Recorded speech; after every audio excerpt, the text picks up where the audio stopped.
আর operation theatre রুমের বাইরে ইরা দাঁড়িয়ে আছে। আর শফিকুল ইসলাম মানে ইরা ওর আব্বুকে ফোন করে, আর উনি তার বডিগার্ড নিয়ে হাসপাতালে এসে দেখে অনেক লোক হাতে বন্দুক নিয়ে দাঁড়িয়ে আছে। তা দেখে উনি অনেকটা বিচলিত হয়ে যায়। তোমরা কারা আর এখানে এভাবে দাঁড়িয়ে আছো কেন? কারো কথা শুনে ইরা পিছনে তাকায় আর ওর আব্বুকে দেখে জড়িয়ে ধরে। তোর কিছু হয়নি তো? না আব্বু, আমি ঠিক আছি। তা তো বুঝলাম, কিন্তু এরা কারা? জানি না আব্বু, যখন আমাদের উপর হামলা হয় তখন বডিগার্ডগুলা গাড়ি থেকে নেমে ওদেরকে গুলি করে। এরপর বডিগার্ডের হাতে গুলি লেগে যায় আর নিচে পড়ে যায়। আর যখন ওই লোকগুলো আকাশকে মারতে যাবে ঠিক তখনই ওনারা এসে ওদের সবাইকে মেরে আকাশকে এখানে নিয়ে আসে। তুই কোনো চিন্তা করিস না, দেখবি সবকিছু ঠিক হয়ে যাবে। একটু পর ডক্টর বের হতেই আকাশের বডিগার্ড বলে উঠলো, আকাশ স্যার কেমন আছে? আর ভয়ের কোনো কারণ নেই তো? ভয়ের কোনো কারণ নেই, আপনার ওনাকে বাড়িতে নিয়ে যেতে পারেন। আর হ্যাঁ, ওনার যত্ন নিতে হবে। ঠিক আছে ডক্টর। আকাশের বডিগার্ড আকাশের সাথে কথা বলার পর ওরা চলে যায়। আর শফিকুল ইসলাম ডক্টরের সাথে কথা বলে। ডক্টর, আমরা কি আকাশকে বাড়িতে নিয়ে যেতে পারি? নিয়ে যেতে পারেন, তবে কি ডক্টর? ওনার ভালো করে খেয়াল ও যত্ন নিতে হবে। ইরা বলে উঠলো, বাবা আমি ওনার খেয়াল রাখবো। বাবা তুমি ওনাকে এখান থেকে নেওয়ার ব্যবস্থা করো। ডক্টর, আপনি তাহলে আকাশকে ডিসচার্জ করে দিন। তাহলে আপনারা ওনাকে কালকে এসে নিয়ে যাবেন। ঠিক আছে ডক্টর। এরপর শফিকুল ইসলাম ও ইরা বাড়িতে চলে যায় আর হাসপাতালে কিছু বডিগার্ড দেখে যায় আকাশের খেয়াল রাখার জন্য। পরের দিন শফিকুল ইসলাম ও ইরা হাসপাতালে আসে আর ডক্টরের সাথে কথা বলে আকাশকে অ্যাম্বুলেন্সে করে ওই দিনই বাড়িতে নিয়ে আসে আর আকাশকে একটা রুমে নিয়ে আসে। এখন কেমন লাগছে? অনেক ভালো লাগছে আঙ্কেল। তুমি এখন বিশ্রাম নাও, পরে কথা বলবো, আর কোনো কিছু দরকার হলে বলবে। ঠিক আছে। শফিকুল ইসলাম চলে যাওয়ার পর হঠাৎ কেউ একজন দরজার ওপাশ থেকে বলে উঠলো, আসতে পারি? তখন আকাশ তাকিয়ে দেখে ইরা দাঁড়িয়ে আছে। হ্যাঁ হ্যাঁ ম্যাডাম আসুন। এখন কেমন লাগছে? এই তো ম্যাডাম, অনেক ভালো। সত্যি আপনি আপনার জীবনের বাজি রেখে আমার জন্য যা করলেন। কি বলছেন ম্যাডাম? এটা তো আমার কর্তব্য, তবুও নিজের জীবনের ঝুঁকি নিয়ে ওসব কথা থাক না স্যার। আচ্ছা, আমরা আসি, কিছু দরকার হলে বলবে। ঠিক আছে স্যার। ওনারা চলে গেল। আমি শুয়ে শুয়ে ভাবছি কারা আমার উপর হামলা করতে পারে। আমার ফোন কোথায়? আব্বুকে এই ব্যাপারটা জানানো দরকার। এই কে কোথায় আছিস? হ্যাঁ স্যার বলুন। আমার মোবাইলটা দাও তো। দিচ্ছি স্যার, এই নিন স্যার। হ্যাঁ দাও, তোমরা যাও, রুমে কাউকে আসতে দিবে না। ঠিক আছে স্যার। সিকিউরিটি চলে গেল আর আকাশ বাড়িতে ফোন দিল। হ্যাঁ আব্বু। তোমার উপর কে হামলা করেছিল আর তুমি এখন ঠিক আছো? আর ভয়ের কোনো কারণ নেই তো? হ্যাঁ আব্বু, এখন ঠিক আছি। আর আমার উপর কারা হামলা করেছিল আমি ঠিক জানি না আব্বু, তুমি একটু খবর নাও। আর ওরা তো ইরার উপর হামলা করেছিল। ঠিক আছে, আর কার এত বড় সাহস যে আমার ছেলের উপর হামলা করে, তাকে তো আমি দেখে নেব। আর তুমি নিজের খেয়াল রাখো। আর এই চাকরিটা করার কি দরকার ছিল আকাশ? আব্বু তুমি তো জানোই আমি কেন এই বাড়িতে এসেছি আর কার জন্য এসেছি। আচ্ছা ঠিক আছে, তুমি রেস্ট নাও। ফোন রেখে আমি একটু ঘুমিয়ে গেলাম। সকালে এরা নাস্তা নিয়ে এসে আকাশের পাশে এসে বসলো। কেমন আছেন এখন? এই তো ম্যাডাম, আগের চেয়ে অনেক ভালো। এই নিন নাস্তা করুন। ম্যাডাম আপনি এত কষ্ট করে আনতে গেলেন কেন? তাতে কি, আপনিও তো আমার জন্য কম করলেন না। নিন, খেয়ে নিন। যখনই হাত দিয়ে চামচ ধরতে যাব তখনই হাতে ব্যথা পেলাম। আপনার তো হাতে লেগেছে, আর খাবেনই বা কি করে? দাঁড়ান, আমি খাইয়ে দিচ্ছি। না ম্যাডাম, লাগবে না। বললাম না আমি খাইয়ে দিচ্ছি। আচ্ছা ঠিক আছে। আকাশকে খাইয়ে দিচ্ছে আর আকাশ সাজের দিকে তাকিয়ে আছে। আকাশকে খাওয়ানো শেষ করে ইরা রুম থেকে চলে গেল। আর আকাশ ভাবছে আজ এত ভালো ব্যবহার করছে হয়তো ম্যাডামকে বাঁচানোর জন্য। ভাবতে ভাবতে ঘুমিয়ে পড়ি। এভাবে 5 দিন কেটে যায়। 5 দিন কেটে যাওয়ার পর আকাশও পুরোপুরি সুস্থ হয়ে যায়। আর পরের দিন ইরাকে নিয়ে আবার কলেজে চলে যায়। ইরাকে কলেজে আসতে দেখে ওর বান্ধবীরা অনেক খুশি। কিরে এতদিন পরে এলি? আর বলিস না, লন্ডন থেকে আসার পর একটু সমস্যা ছিল, সেজন্য আসতে পারিনি। ঠিক আছে, এখন এখানে বসো। ইরাও ওর বান্ধবীদের সাথে বসে বলল, আজকে কলেজে একটা অনুষ্ঠান আছে। ইরা তাহলে তো ভালোই হলো। অনুষ্ঠান শেষ করে বাসায় যাওয়া যাবে। কিন্তু অনুষ্ঠান কখন শুরু হবে আর কিসের অনুষ্ঠান? এখনো দেরি আছে, পরে জানতে পারবি। কিসের অনুষ্ঠান? আগে চল কিছু খেয়ে আসি, ক্ষুধা লাগছে। হ্যাঁ চল। ওই তো অনুষ্ঠান শুরু হয়ে গিয়েছে ম্যাডাম, চলেন তাড়াতাড়ি যাই, নয়তো বসার জন্য সিট পাবেন না। ওরা অনুষ্ঠানের মঞ্চের দিকে গেল আর ওরা সামনের দিকে চেয়ার খালি দেখে ওখানে গিয়ে বসলো, যাতে করে অনুষ্ঠানটা সুন্দরভাবে দেখতে পায়। এরই মধ্যে অনুষ্ঠান শুরু হলো। কলেজের প্রিন্সিপাল স্যার মঞ্চে আসলেন ওনার বক্তব্য দেওয়ার জন্য। সুপ্রিয় ছাত্রছাত্রী এবং শিক্ষক মণ্ডলীগণ, আজকে আমাদের বার্ষিক ক্রীড়া প্রতিযোগিতা। সেজন্য আপনারা সবাই আজকে বার্ষিক ক্রীড়া প্রতিযোগিতা খেলা দেখার জন্য সবাইকে অনুরোধ করা গেল। আর তার সাথে আর একটা কথা, আজকে আমাদের এই খেলায় একজন বিশেষ অতিথি আমন্ত্রিত। সবাই একসাথে বলে উঠলো, কে উনি? তোমরা সবাই ওনার নাম বললে চিনবে, তবে তোমরা হয়তো অনেকে ওনাকে দেখার সৌভাগ্য হয়তো তোমাদের মধ্যে অনেকের হয়নি। ইরা দাঁড়িয়ে, স্যার তাহলে ওনার নামটা তাড়াতাড়ি বলুন না। তিনি হলেন চৌধুরী গ্রুপ অফ কোম্পানির মালিক শাহজাহান চৌধুরী। নাম শুনে ওখানে থাকা সকল ছাত্রছাত্রী এবং শিক্ষকগণ হাতে তালি দেও। ওখানে অনেকে ওনাকে না দেখলে কি হবে, ওনার সম্পর্কে সবাই খুব ভালোভাবে জানে। তোরা শাহজাহান চৌধুরী সম্পর্কে কি কিছু জানিস? তেমন একটা জানি না, তবে শুনেছি উনি অনেক বড় লোক, কয়েক শত কোটি টাকার মালিক। আর ওনার একটা ছেলে আছে শুনেছি, তবে ওনার ছেলে নাকি এখন বর্তমানে লন্ডনে আছে। তুই এত কিছু কেন জিজ্ঞেস করছিস বলতো? বাবা, তুই তো দেখছিস সবই জানিস, তা এত কিছু কোথায় থেকে জানলি? জানবো না? ওনার অফিসে আমার মামাতো বোন চাকরি করে, সেজন্য ওর মুখ থেকে শুনেছি। তাহলে তো ভালোই।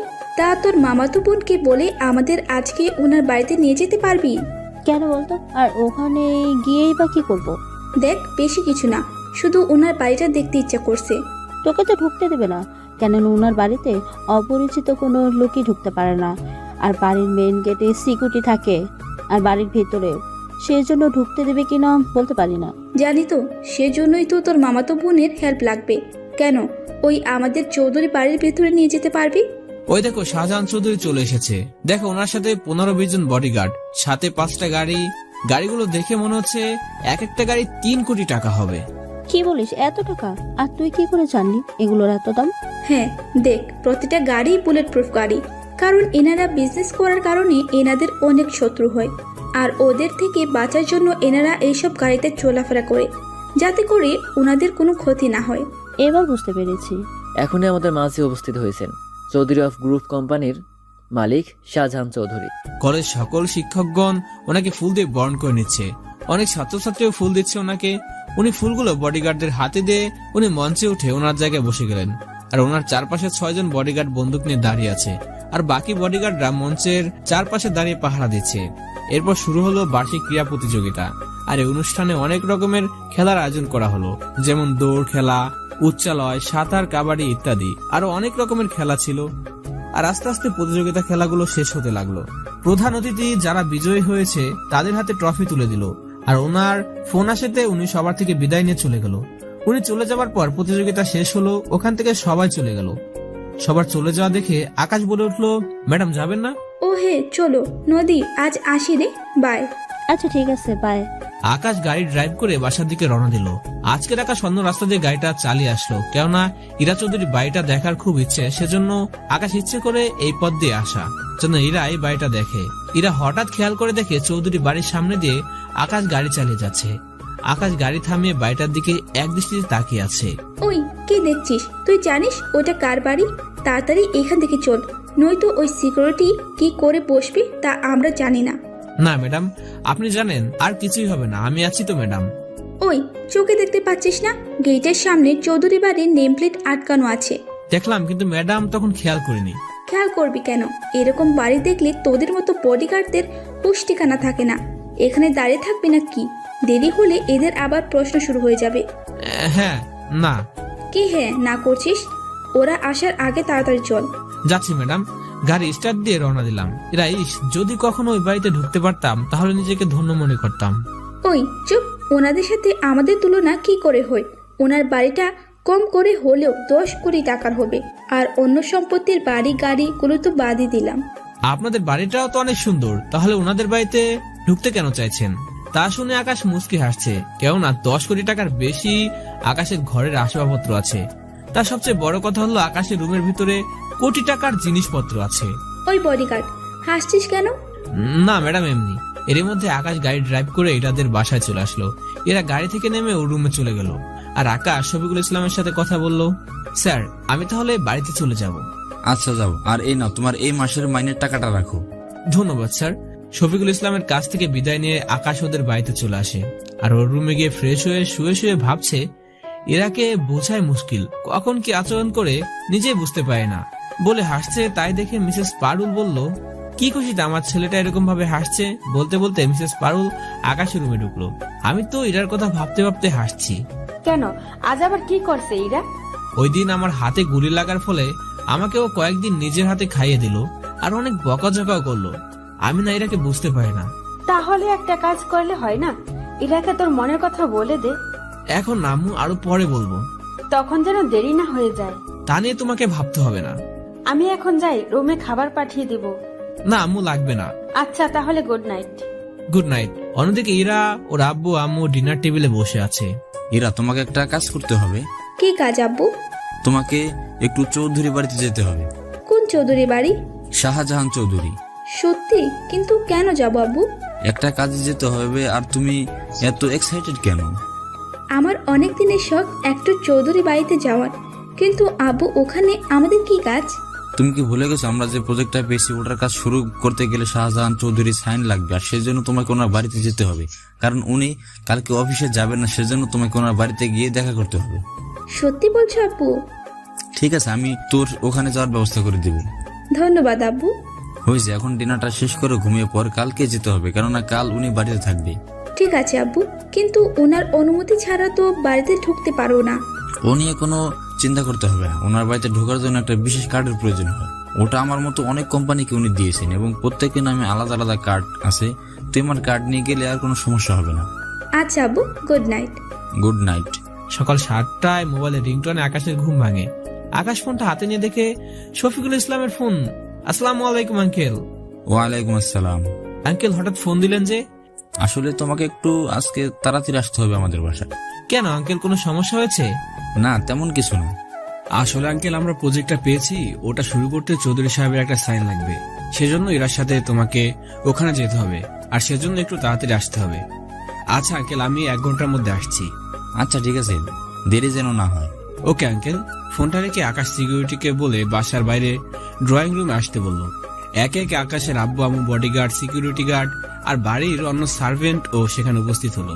আমি তোমাদের সবাইকে একটা কথা বলার জন্য এখানে ডেকেছি। কি কথা, তাড়াতাড়ি বলো। আমি 1 ঘন্টা পর বাসা থেকে বের হয়ে যাব।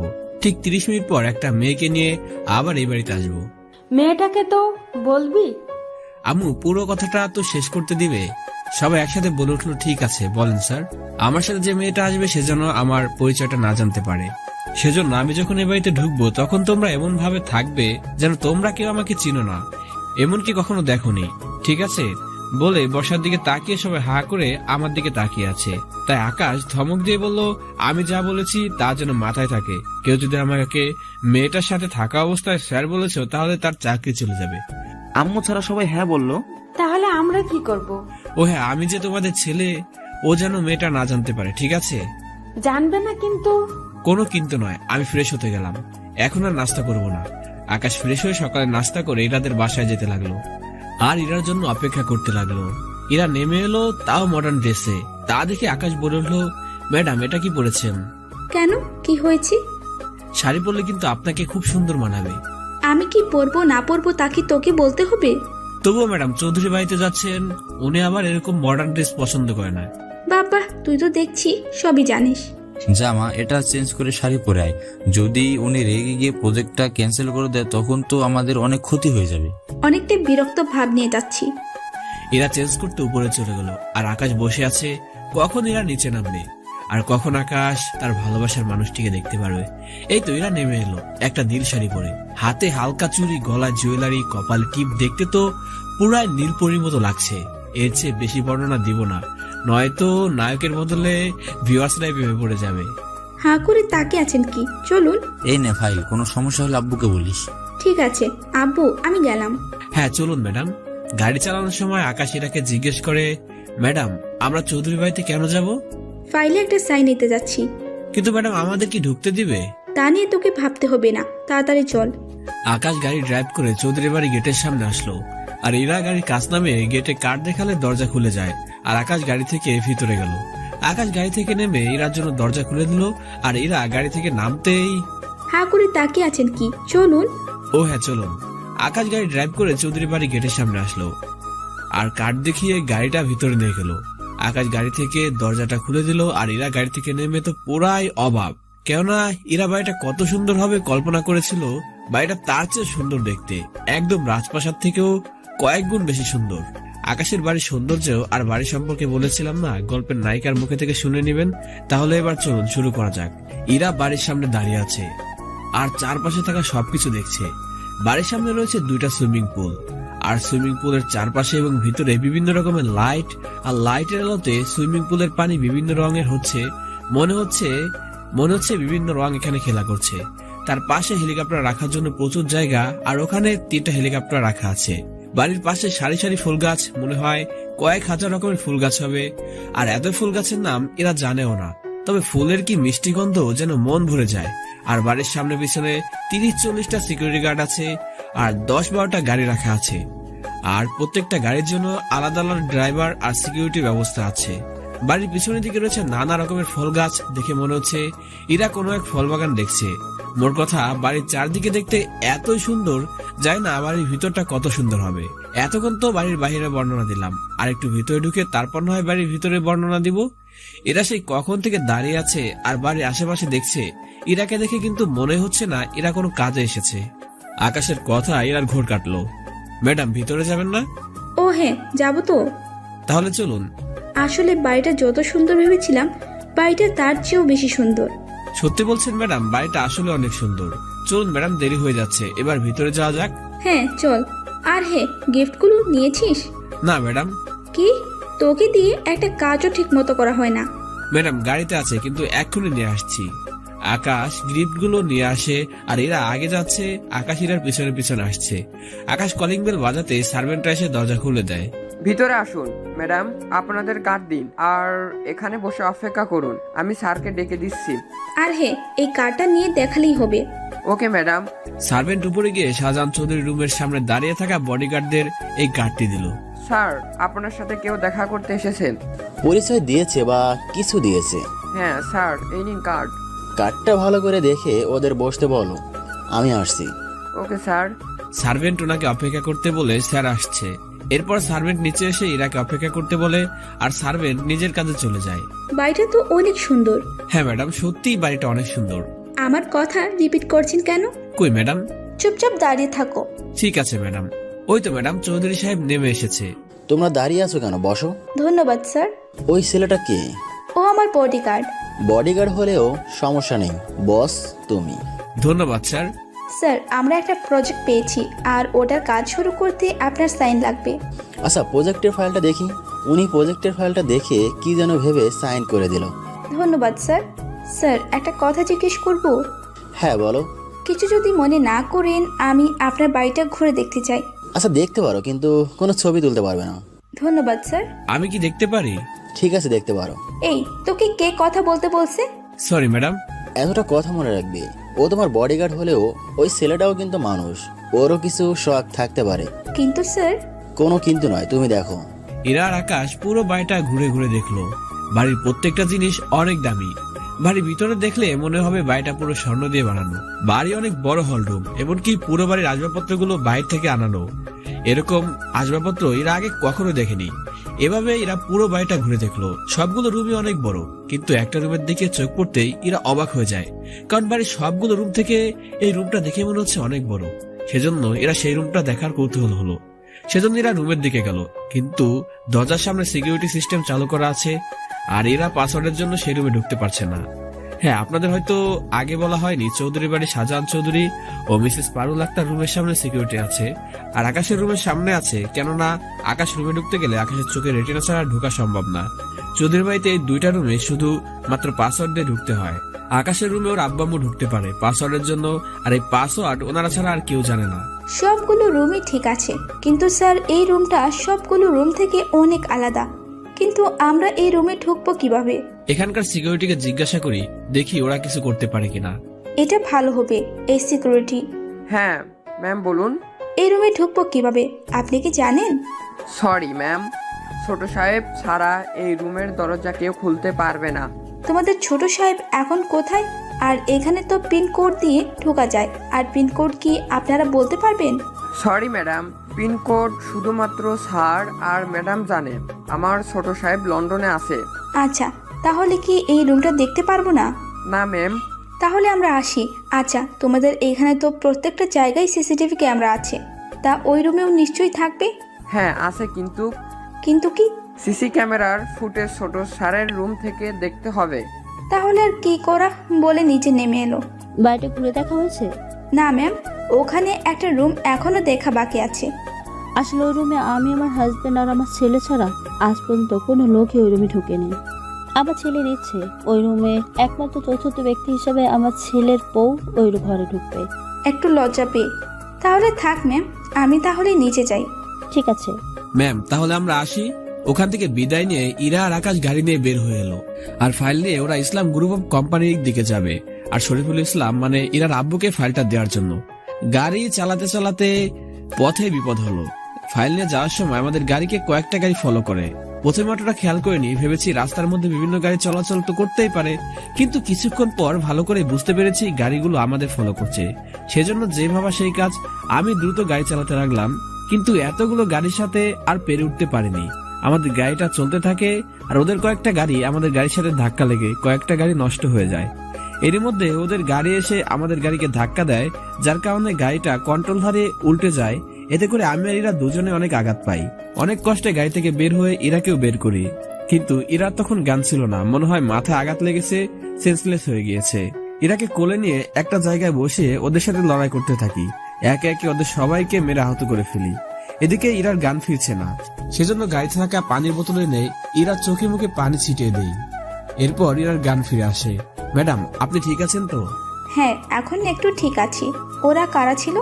আমি তো জানি না, তবে চিন্তা করবেন না, ওরা ফাইল নিতে পারেনি। এখন কয়টা বাজে? এই তো ম্যাডাম 12টা। কি, একটার আগে ক্লায়েন্টদেরকে এই ফাইল দিতে হবে? ম্যাডাম, এখানে তো কোনো গাড়িও নেই, হেঁটে যেতে হবে। ওহ শিট, হ্যাঁ চলুন। বলে যেই না উঠতে যাবে, আমার পাঠা মনে হয়ে গেল। কিন্তু ম্যাডাম, যাবেন কিভাবে তাহলে? আপনার তো পায়ে অনেক ব্যথা মনে হচ্ছে। তুই আমার বডিগার্ড, তুই কিছু একটা ব্যবস্থা কর তাড়াতাড়ি, যেভাবেই হোক তাড়াতাড়ি আমাদের অফিসে যেতে হবে। আমি এরাকে কোলে তুলে নিলাম। তোর সাহস কি করে হয় আমাকে কোলে নেওয়ার? তাড়াতাড়ি আমাকে নামা বলছি, নামা আমাকে। তাহলে আপনি যাবেন কি করে? ওহ শিট, আমি হাঁটতে পারছি না। সেজন্যই তো আপনাকে কোলে নিলাম। আকাশ এরাকে কোলে করে এরা আব্বুর অফিসে নিয়ে আসে, আর ইরাকে ওর আব্বুর কেবিনে বসায়, আর ডক্টরকে ফোন দেয়। ডক্টর এসে ইরাকে ট্রিটমেন্ট করতে শুরু করেছে। ডক্টর, ভয়ের কোনো কারণ নেই তো?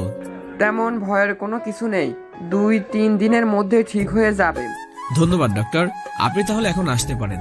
ঠিক আছে, আর ওনার খেয়াল রাখবেন। ঠিক আছে ডক্টর। ডক্টর চলে গেল। ম্যাডাম, আপনি বসুন, আমি না ফাইল নিয়ে ভিতরে যাচ্ছি। ঠিক আছে।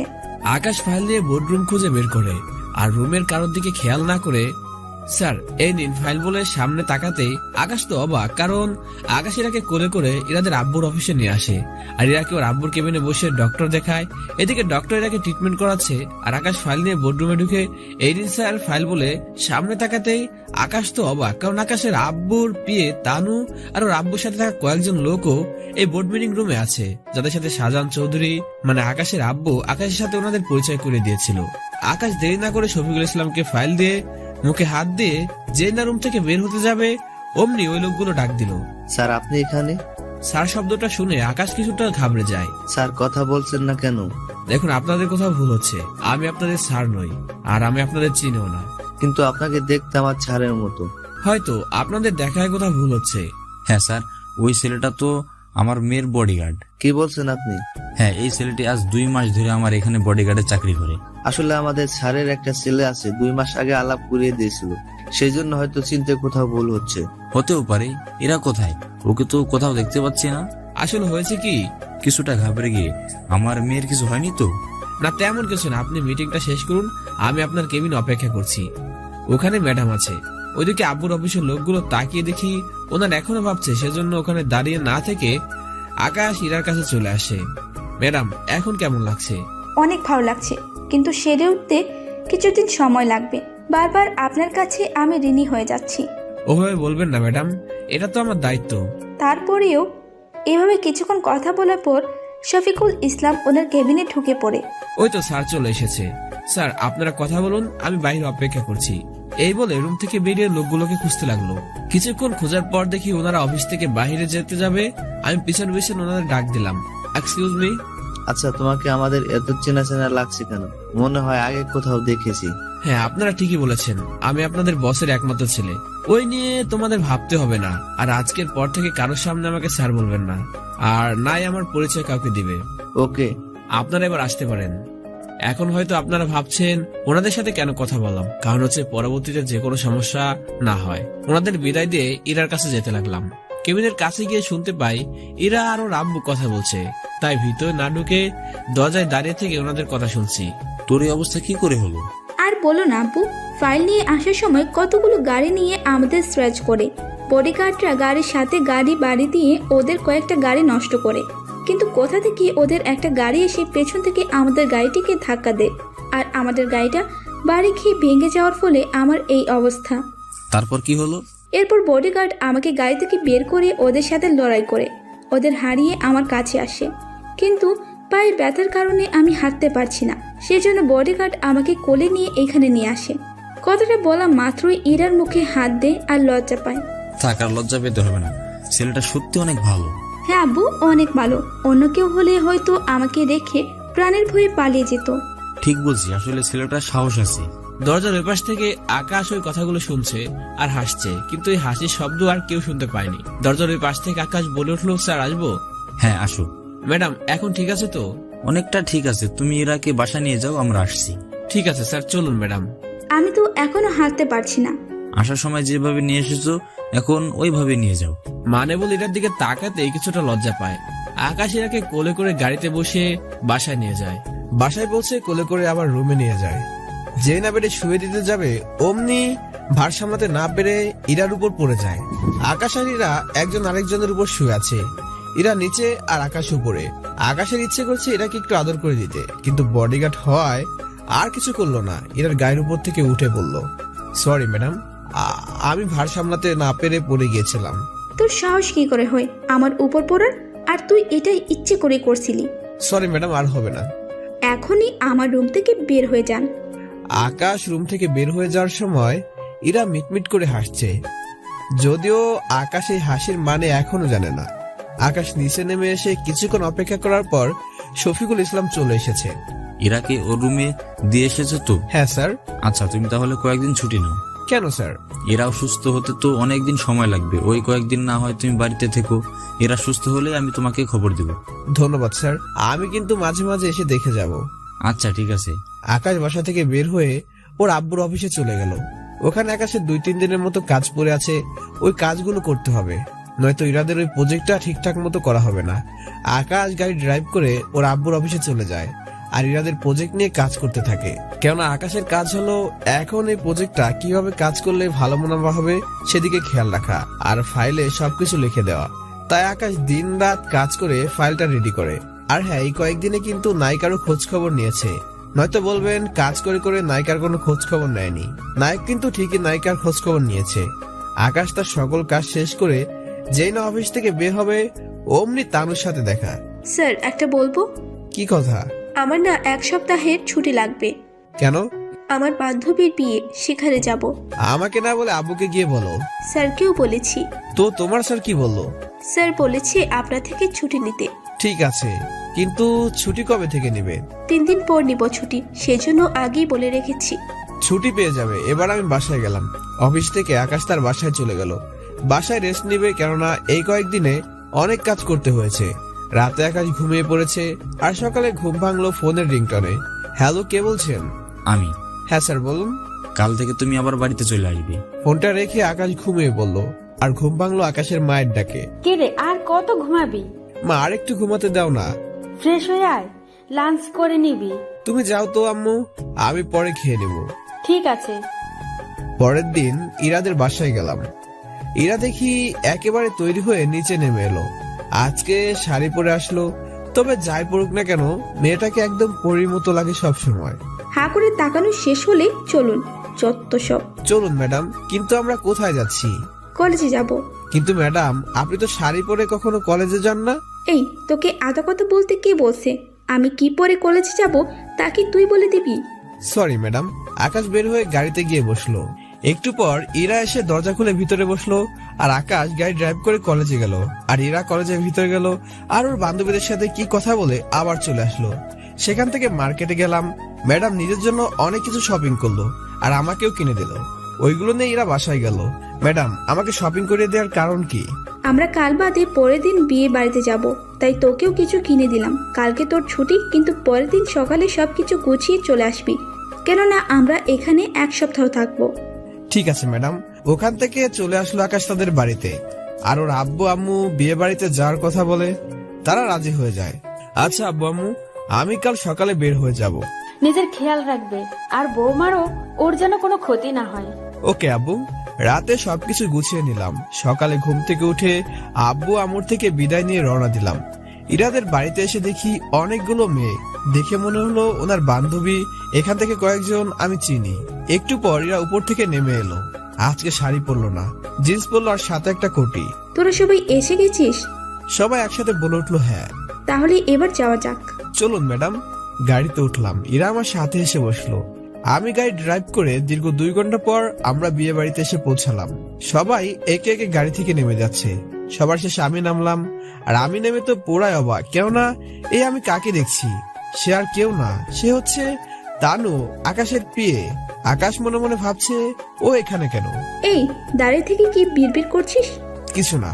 তাহলে দাঁড়িয়ে না থেকে ভিতরে চল। Okay madam. আকাশ ভিতরে যাচ্ছে। হঠাৎ তানু বলে উঠলো, স্যার আপনি এখানে কেন? তাদের মুখে স্যার ডাক শুনে এরা পিছনে ফিরে তাকালো। এই বডিগার্ড, এভাবে দাঁড়িয়ে পড়লি কেন? আরে মেয়েটিকে। কেউ না ম্যাডাম, আপনি যান, আমি 5 মিনিটের ভিতরে আসছি। এই তোমাকে হাসতে বলছে কে? আর হ্যাঁ, এখানকার কেউ যেন আমার পরিচয় না জানতে পারে। কেন স্যার, জানলে কি কোনো সমস্যা হবে? এই তোমাকে যা বললাম তাই করবে, নয়তো। ঠিক আছে, বলবো না কাউকে। কিন্তু স্যার আপনি এখানে কেন এসেছেন? তানুকে সামান্য কিছু কাহিনী বললো। এবার তো বুঝলে? হ্যাঁ বুঝলাম, তবে পুরোটা না। আচ্ছা, তুমি এখানে কেন এসেছো? আসলে স্যার, যার বিয়ে হচ্ছে সে আমার বান্ধবী, আর এর কারণেই আমি ছুটি নিয়েছি। তাহলে এনজয় করো। ঠিক আছে স্যার। আবার স্যার বলছো? সরি, আর বলবো না। আমি আসি, আর নিজের খেয়াল রাখবে। তানুর কাছ থেকে সরে আকাশ বাড়ির ভিতরে গেল। বাড়িটা অনেক সুন্দর করে সাজানো। সিঁড়ির পাশে ফুল দিয়ে সাজানো। পুরো বাড়িতে শুধু ফুল আর ফুল। মনে হয় কোনো ফুলের বাগানে এসে পড়েছি। চারদিকে এত মেয়ে যে ইরাকে খুঁজতে হবে। যাই ভিতরে গিয়ে দেখি ইরাকে পাই কিনা, কিন্তু কোথাও পেলাম না। অনেকগুলো রুম চেক করলাম। হঠাৎ খুঁজতে খুঁজতে একটা রুমের দরজা খোলা পেয়ে যেই না খুলতে যাব, দেখলাম ভিতরে ইরা জামা কাপড় চেঞ্জ করছে। আমাকে দেখে চিৎকার করে উঠলো। আকাশও চিৎকার করে সাথে সাথে দরজা বন্ধ করে দিয়ে রুমের বাহিরে দাঁড়িয়ে থাকলো। ইরা জামা চেঞ্জ করা শেষ হলে রুমের বাহিরে আসে আর বলতে থাকলো, এই তোর সাহস কি করে হয় রুমে নক না করে ঢুকার? ম্যাডাম আমার কি দোষ?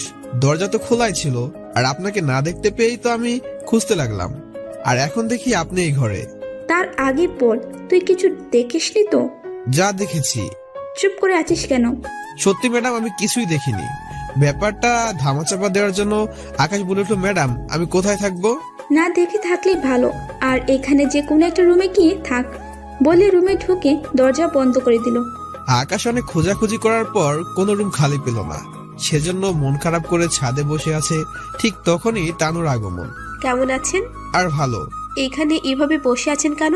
কি করব, এখানে কোনো রুমই তো খালি পাচ্ছি না। কোথায় থাকবো সেটাও তো বুঝতে পারছি না। আমি কি হেল্প করব? তাহলে তো ভালোই হয়। তাহলে আমার সাথে চলুন। কোথায়? আমার বান্ধবীর ছোট একটা ভাই আছে, আপনি না হয় ওর রুমে থাকবেন।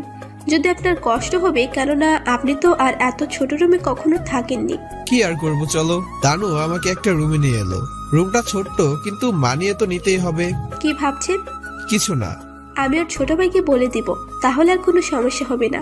ধন্যবাদ। ধন্যবাদ দিয়ে ছোট করবেন না, আপনাদের দয়ায় তো বেঁচে আছি। এগুলো কোন ধরনের কথা? হ্যাঁ স্যার, আমার অপারেশনের জন্য 7 লক্ষ টাকা প্রয়োজন ছিল। আর অন্যদিকে ভাইয়ের লেখাপড়া আমি যখন আপনার আব্বুকে বলি, উনি তখন হসপিটালে মাকে ভর্তি করানোর জন্য বলেছিলেন। আর আমার মায়ের সম্পূর্ণ খরচ আপনার আব্বু বহন করেছিল। কিন্তু উনাকে যখন মাইনে থেকে কেটে নিতে বলেছি, তখন উনি না বলে দিলেন। সত্যি উনার মতো মানুষ হয় না, বলে কাঁদতে লাগলো। আরে কান্না থামাও, কেউ দেখলে কি ভাববে? চলুন আপনাকে কনের সাথে পরিচয় করিয়ে দিব। হ্যাঁ চলো। তানু আমাকে নিয়ে কনের রুমে গেল। ওখানে ইরা আর ওর বান্ধবীরাও ছিল। এই তুই এখানে কেন? তানু বলতে গেলে হাতের ইশারায় বললাম, আসল পরিচয় যেন না জানে। ইরা তুই চুপ কর। কি রে তানু, কিছু বলবি? তিথি, তোর সাথে একজনের পরিচয় করিয়ে দেই।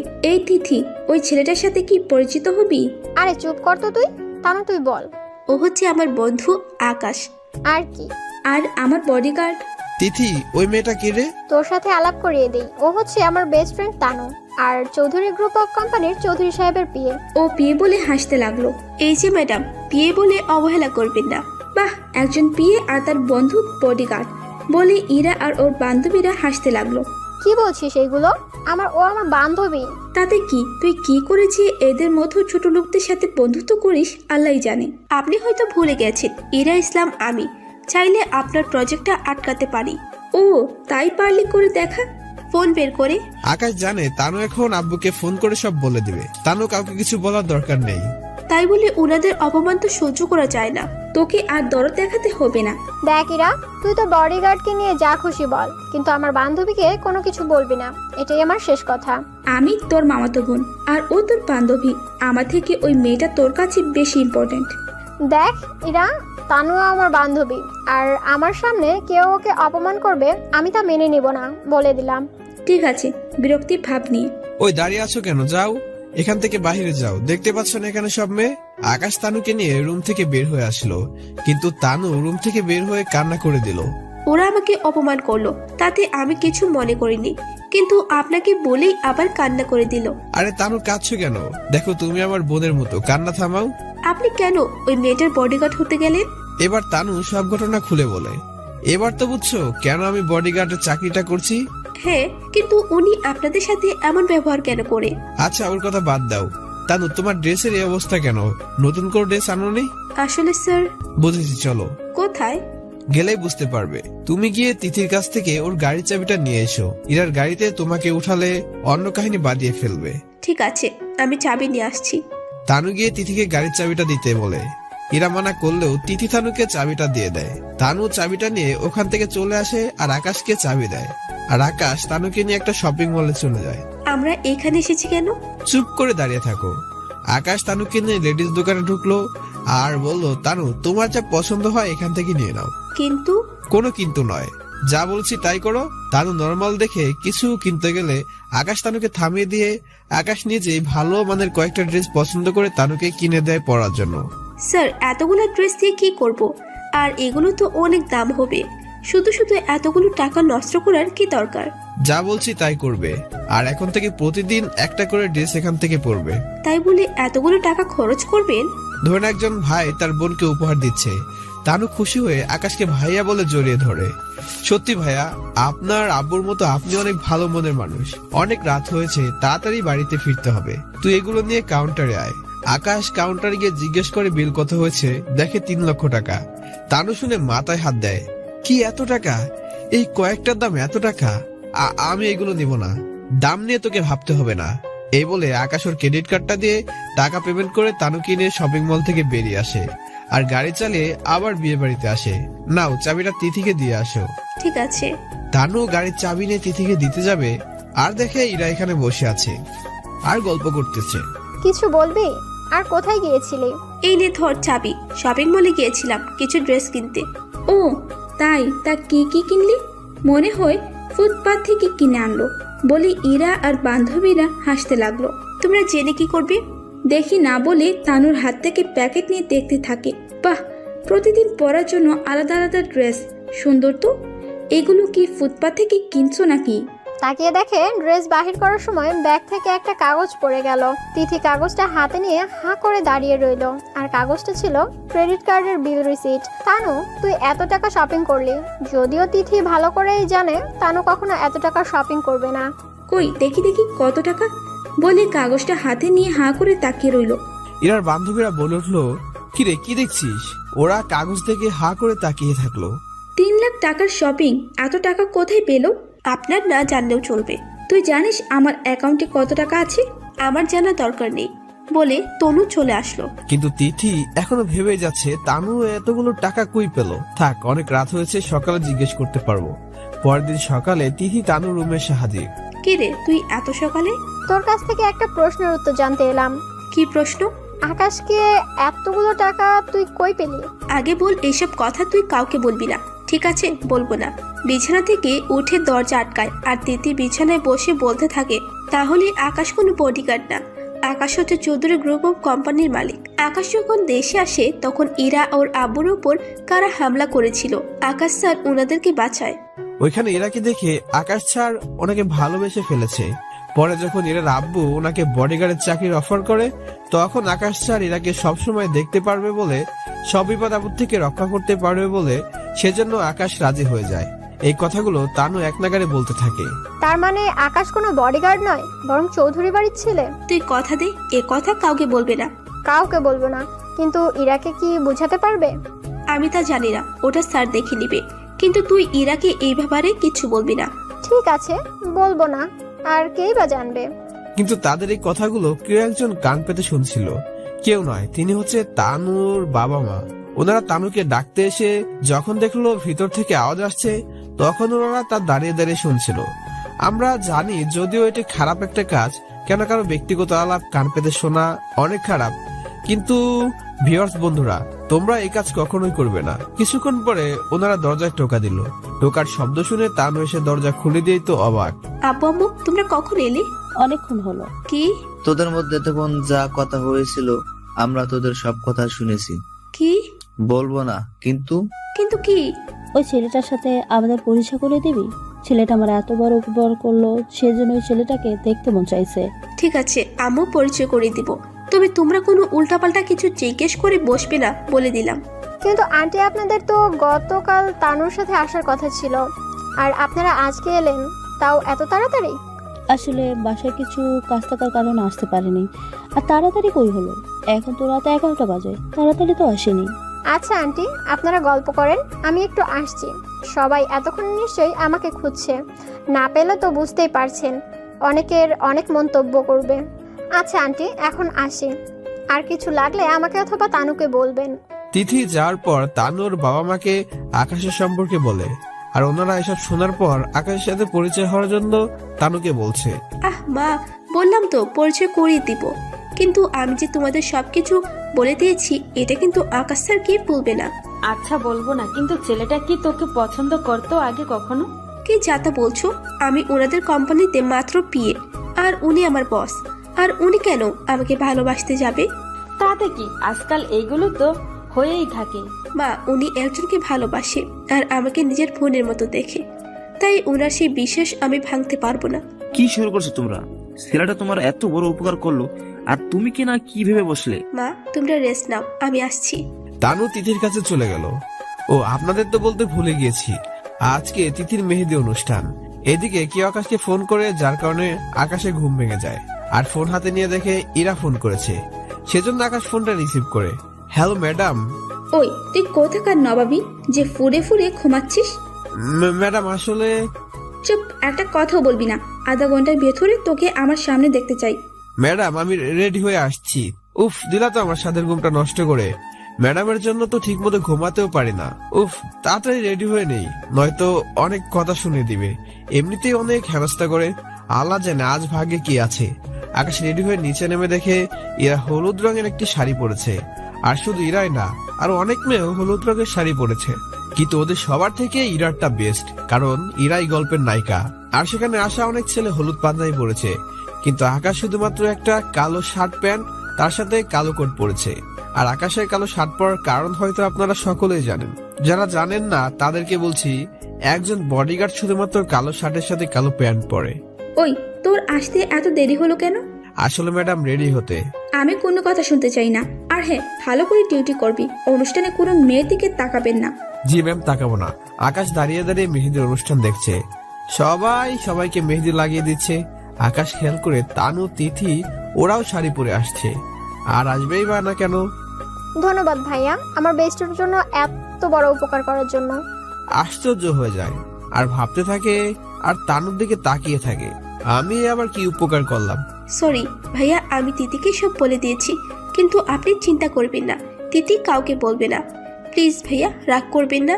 একটু জোরাজুরি করাতে আমি আর না বলে থাকতে পারলাম না। ঠিক আছে, কিন্তু আর কেউ জানে নাকি এই ব্যাপারে? না ভাইয়া, শুধু আমি আর তানু জানি, এছাড়া আর কেউ জানে না। ঠিক আছে, তোমরা মজা করো, আমি আসছি। আকাশ ইরাকে খুঁজে বের করে ইরার পাশে এসে দাঁড়ায়। তিথিকে সবাই মেহেদি পরানোর জন্য বসে আছে, আর তানু তিথির পাশে বসে আছে। তিথি, তোকে অনেক সুন্দর লাগছে, আগে তো খেয়াল করিনি। তোকেও অনেক সুন্দর লাগছে। দেখো কত ছেলে তোর দিকে তাকিয়ে আছে। ধ্যাত, অনেকটা লজ্জা পেয়ে। কিন্তু মেহেদি কখন পরবি?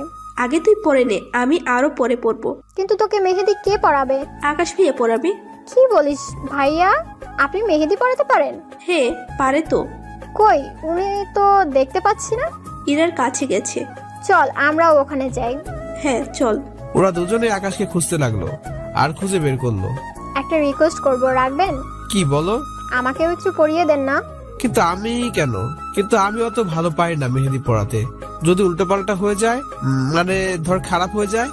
যাই পারেন, সবার প্রথমে আপনি আমাকে মেহেদি পরাবেন, আর উল্টোপাল্টা হলেও কোনো সমস্যা নেই। কিন্তু আমি কি পারবো?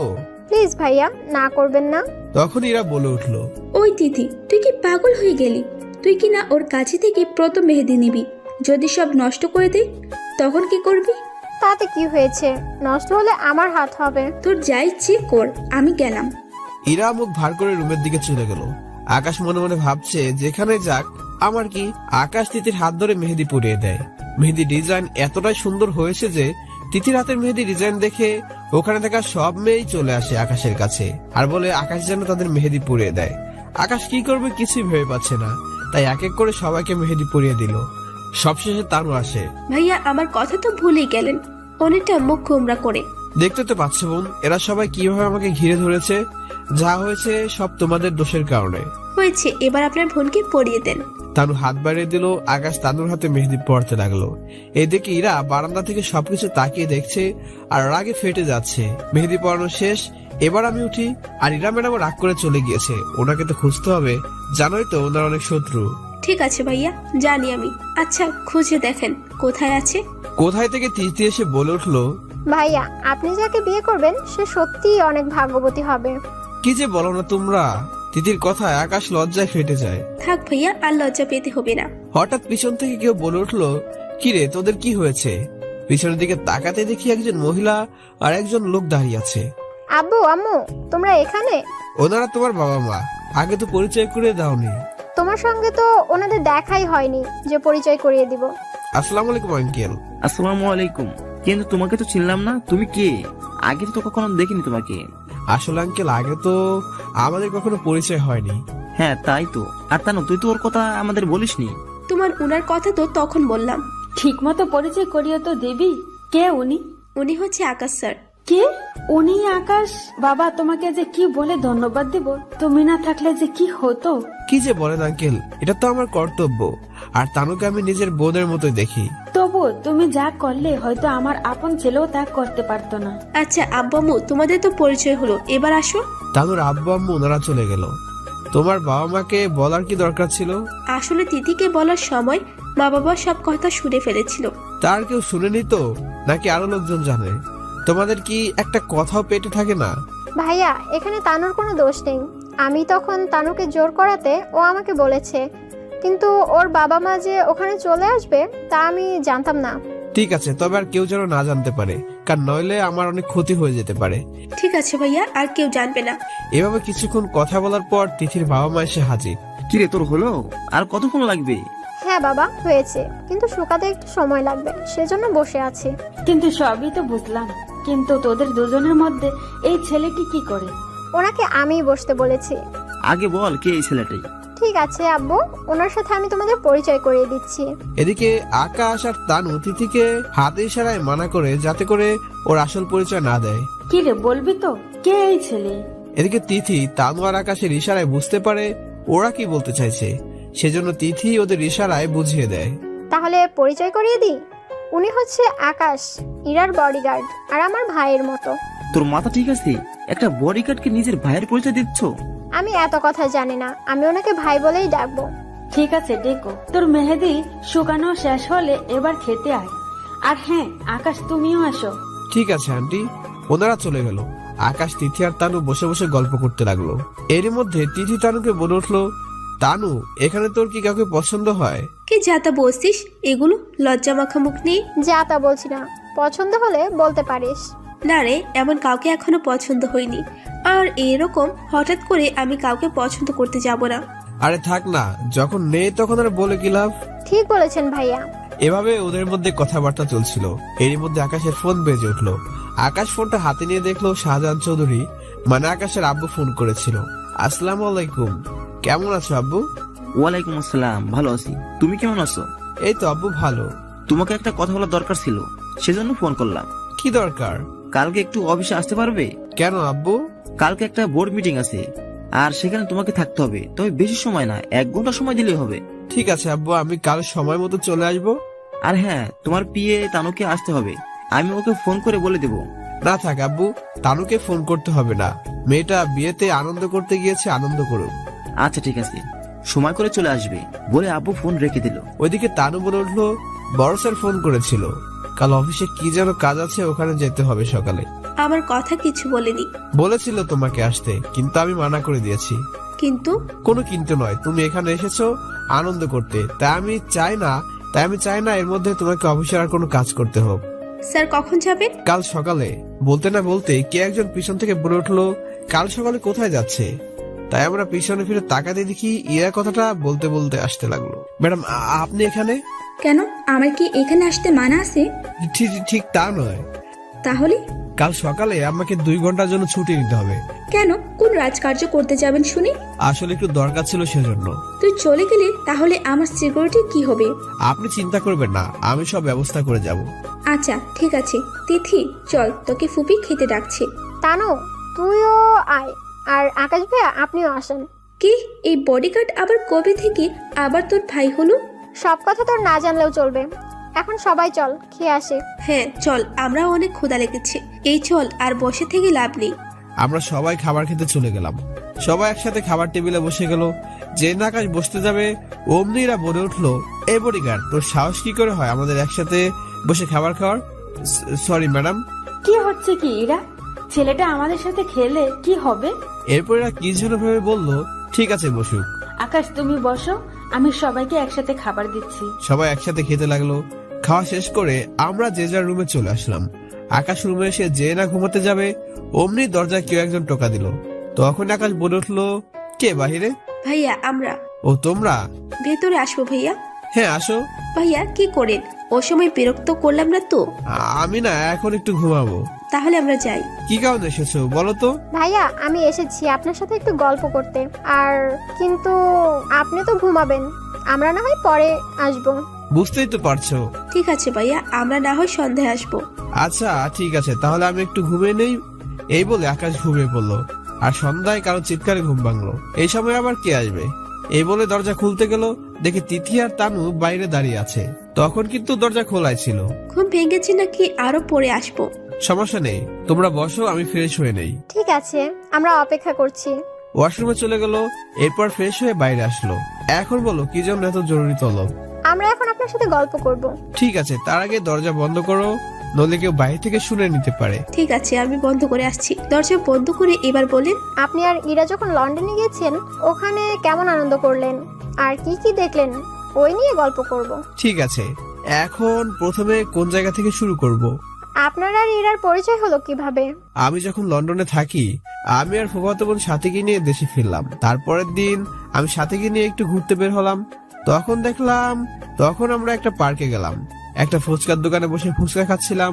ঠিক তখনই কয়েকজন লোক একটা গাড়িতে গুলি করতে লাগলো। আর আমি তখন ওনাদের বাঁচিয়ে নেই। আর ওখান থেকে ইরার সাথে আমার প্রথম দেখা হয়।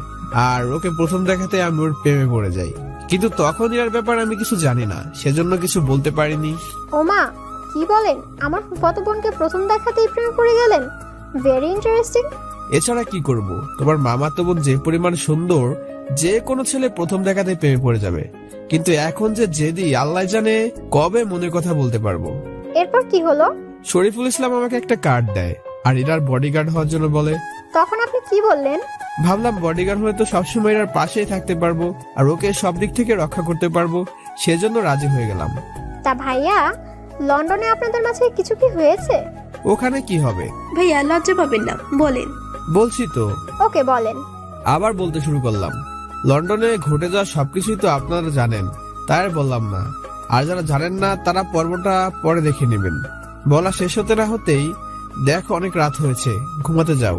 ভাইয়া, আপনি এত ভালোবাসেন ইরাকে, কিন্তু ওকে কথাটা কখন বলবেন? আর ইরা যে পরিমাণ জেদি, দেখেন আবার দেরি করে ফেলবেন না। বলবো সময় করে। ঠিক আছে ভাইয়া, আমরা আসি, আর ডিনার করে নেবেন, চলেন। আচ্ছা চলো। আমরা 3 জন একসাথে ডিনার করে নিলাম, কিন্তু ইরাকে ডিনার টেবিলে দেখলাম না। আম্মু, ইরাকে দেখছি না। ও তো অনেক আগেই খেয়ে চলে গেছে। ঠিক আছে। সবাই খাওয়া শেষ করে যে যার রুমে ঘুমাতে চলে গেলাম। সকালে ঘুম থেকে উঠে আকাশ ইরার কাছে যায়। কখন যাবেন? ম্যাডাম, আমাকে একটু পরে যেতে হবে। তুই গেলে আমার সিকিউরিটি কে দিবে? আপনি চিন্তা করবেন না, আমি যাওয়ার আগে আপনার সিকিউরিটির ব্যবস্থা করে যাব। যা ইচ্ছা করো, কিন্তু তাড়াতাড়ি আবার এখানে যেন দেখতে পাই। ঠিক আছে ম্যাডাম। আকাশ ফোন করে কাউকে এখানে চলে আসার জন্য বলে। 15 মিনিট পর 2টা গাড়ি আসে আর 10 জন সিকিউরিটি গার্ড আসে। তোমরা এসে গিয়েছো? জি স্যার। পরিচয় করে দেই তোমাকে, এনার প্রোটেকশনের ব্যবস্থা করতে হবে, ওনার জন্য কোনো সমস্যা না হয়। আর হ্যাঁ, শুধু উনি না, সবার দিকে নজর দিবে। মনে রাখবে, ওদের তোমাদের পরিবারের একজন মনে করবে। আপনি চিন্তা করবেন না, আমরা নিজের প্রাণ দিয়ে হলেও ওনাদের রক্ষা করব। এরা কারা? ম্যাডাম, আমি যতক্ষণ থাকবো না ততক্ষণ ওরাই আপনার বডির গার্ডের দায়িত্ব নেবে। তাই বলে এতজন? চিন্তা করবেন না, ওরা সব দিক দিয়ে খেয়াল রাখবে। আমি তাহলে আসি, আর তোমরা প্রতি 10 মিনিট পর পর আমাকে ফোন দিবে আর এখানে কি হচ্ছে না হচ্ছে এসব জানাবে। ঠিক আছে, আমরা সব দিকে নজর রাখবো। তানু, তিথি, কোনো সমস্যা হলে ওদেরকে বলবে। ঠিক আছে। এখন তাহলে আসি বলে আকাশ গাড়ি নিয়ে ওদের বাড়িতে চলে গেল। অফিসের ভিতরে ঢুকে আকাশ তো অবাক, কেন অফিসের ভিতর থেকে এনার বাবা বের হয়ে যাচ্ছে। যদিও উনি আকাশকে দেখেনি, আর কয়েকশত ছেলে মেয়ে লাইন ধরে দাঁড়িয়ে আছে। আকাশ ভিতরে ঢুকতে যাবে, তখন একটা ছেলে পিছন থেকে ডাক দেয়, এই যে ভাই, লাইনে না দাঁড়িয়ে ভিতরে ঢুকছেন কেন? লাইনে কেন দাঁড়াবো? আপনি ইন্টারভিউর জন্য আসলেন না? একটু মজা করি। হ্যাঁ, তাহলে লাইনে দাঁড়ান। আকাশ ছেলেটির কথায় লাইনে দাঁড়ায়, কারণ হয়তো আকাশ এখনো বুঝতে পারছে কেন ওর আব্বুকে এখানে আসতে বলেছে। তাই আকাশ দাঁড়িয়ে সবার মন্তব্যগুলো শুনছে। চলুন তাহলে ওদের মন্তব্যগুলো জেনে নেই। প্রথম জন, আরে ভাই, এসব কোম্পানিতে চাকরি হবে বলে মনে হয় না। দ্বিতীয় জন, কেন ভাই? তৃতীয় জন, দেখতে তো পাচ্ছেন আজকাল টাকা ছাড়া চাকরি মিলে। চতুর্থ জন, তাও ঠিক বলেছেন, আজকাল মেধা দিয়েও চাকরি হয় না। পঞ্চম জন, সব কোম্পানিগুলো এক না। ষষ্ঠ জন, তারপরও এক হতে কতক্ষণ। সপ্তম জন, ঠিক বলেছেন ভাই, হয়তো ভিতরে ভিতরে বলবে, পরে জানা যাবে। অষ্টম জন, হ্যাঁ ভাই, পরে জানানো কথা বলে নিজেদের লোকদের চাকরিতে রাখবে। নবম জন, হ্যাঁ ভাই, এসব ইন্টারভিউ তো শুধু নাম করার জন্য। দশম জন, আপনারা একটু চুপ করবেন? সবাই একসাথে বলে উঠলো, কেন চুপ করব? ওদের সকলের কথায় আকাশ সামনে তাকায়। দশম জন সবার উদ্দেশ্যে বলে উঠলো, যখন আপনারা সবাই জানেন যে কোম্পানিতে ঘুষ আর নিজের লোক ছাড়া কোম্পানিগুলোতে এমপ্লয় নেবে না, তাহলে আপনারা কেন আসছেন ইন্টারভিউ দিতে? সবসময় এটা ভাববেন, আমি যদি এই কোম্পানিতে চাকরি পাই তাহলে আমি এই কোম্পানির জন্য কি করতে পারবো, সবসময় এটা ভাববেন। কিন্তু এনারা ইন্টারভিউ কখন নিবে সেই কখন থেকে দাঁড়িয়ে আছি। মেয়েটার কথা শেষ না হতে আকাশ লাইন থেকে বের হয়ে মেয়েটাকে দেখে। আকাশ ভাবে মেয়েটা তো ঠিকই বলেছে, যদিও আকাশের কোম্পানিতে ট্যালেন্ট লোক নেওয়া হয়। তাই আকাশ লাইন থেকে বের হয়ে ম্যানেজিং ডিরেক্টর রুমে ফোন করে আর আজকের ইন্টারভিউ দিতে আসা সকল লোককে একটা রুমে নিয়ে যেতে বললেন। ওখানে নাকি সবার একসাথে ইন্টারভিউ নেওয়া হবে, সেজন্য সবাই একটা রুমে চলে যায় আর সবাই গিয়ে ওখানে বসে। একজন লোক এসে বলল, আপনাদের আর 5 মিনিট পর ইন্টারভিউ নেওয়া হবে, বলে এই লোকটা চলে যায়। আকাশ ওখান থেকে একটা মেয়েকে সিলেক্ট করে। আপনারা হয়তো বুঝতে পেরেছেন আকাশ কার কথা বলছে। আর হ্যাঁ, যদিও না বুঝে থাকেন তাহলে আবারও বলছি, ওই যে 10 নম্বরের মেয়েটি। আপনাদের ইন্টারভিউ নেওয়া শেষ। সামনে বসে থাকা একটা লোক দাঁড়িয়ে থেকে বলল, কখন আমাদের ইন্টারভিউ নেওয়া হলো? আপনারা যখন লাইনে দাঁড়িয়েছিলেন তখন। মিথ্যে বলছেন, আপনারা আমাদের মধ্যে তো কোনো ইন্টারভিউ দিতে যায়নি, তাহলে আপনারা ইন্টারভিউ নিলেন কখন? দেখুন, এ ব্যাপারে আমি কিছু বলতে পারবো না। আপনাদের যা বলার আমাদের স্যারকে বলুন। সবাই তাহলে ডাকুন আপনার স্যারকে, আমরা জানতে চাই উনি ইন্টারভিউ নিলেন কিভাবে। আপনারা বসুন, উনি এখনই এসে পড়বে। একটু পর আকাশ ওই রুমে আসে। আকাশকে দেখে ওদের মধ্যে অনেকে অবাক হয়, কেননা ওদের মধ্যে অনেকেই জানে আকাশ ওদের মতো এখানে চাকরির জন্য এসেছে। কিছু লোক বলে উঠলো, আরে উনি তো আমাদের মতো ইন্টারভিউ দিতে এসেছে, তাহলে কি আপনারা ওনাকে চাকরি দিয়েছেন? আপনারা ভুল করছেন, উনি এই কোম্পানিতে চাকরির জন্য আসেননি, বরং চাকরি দিতে এসেছেন। আর উনি হচ্ছেন এই কোম্পানির চেয়ারম্যান। সবাই আশ্চর্য হয়ে, কি বলছেন কি আপনি? হ্যাঁ, আমি ঠিক বলছি। আর উনি যখন আপনাদের সাথে দাঁড়িয়ে থেকে আপনাদের ইন্টারভিউ নিচ্ছেন। কিন্তু উনি তো আমাদের জিজ্ঞেস করেনি। এই ব্যাপারে আমি কিছু জানি না। এখন আপনাদের মাঝে ওই ব্যক্তির নাম বলা হবে যিনি এই ইন্টারভিউতে সিলেক্ট হয়েছেন। এইদিকে সবাই অধীর আগ্রহ করে বসে আছে আর সবার দৃষ্টি এখন আকাশের দিকে। আমার হাতে বেশি সময় নেই, তাই আমি আজকে যাকে আমার কোম্পানিতে সিলেক্ট করছি তার নাম হলো শাহিনা। কারণ তোমরা অনেক কিছু বলেছো, কিন্তু এই মেয়েটি শুধু এটাই বলেছে, ও যদি এই কোম্পানিতে চাকরি পায় তাহলে ওই কোম্পানির জন্য কি করতে পারবে। সো কংগ্রেস শাহিনা। ধন্যবাদ স্যার। আকাশ ঠিক আছে, আর ম্যানেজার সাহেব ওকে অ্যাপয়েন্টমেন্ট লেটার দিয়ে দিবেন। আর এদের সবাইকে যেতে বলেন। আরে আজকে যারা এই কোম্পানিতে চাকরির জন্য এসেছে তারা যেন কখনোই এই কোম্পানিতে অ্যাপ্লাই করতে না পারে, সেজন্য এদের সেজন্য এদের অ্যাপ্লাই ব্লক করে দিবেন। এসব কথা বলে আকাশ বের হয়ে ওর আব্বুর সাথে দেখা করে। হ্যাঁ আব্বু। কয়জনকে সিলেক্ট করলে? একজনকে। শুধু একজনকে কেন? আর বাকিরা কি করছে? তুমি হয়তো জানো আব্বু, আমি এমনিতে কোনো কাজ করি না। আমি জানি আকাশ। আমার দেরি হয়ে গেছে, এবার আসি বলে আকাশ অফিস থেকে বের হয়ে আসে আর গাড়ি করে তিথিদের বাড়িতে চলে আসে আর সব সিকিউরিটিকে চলে যেতে বললো। ওরাও চলে গেল। আকাশ গিয়ে ইরাকে খুঁজতে থাকে আর ইরার পাশে দাঁড়ায়।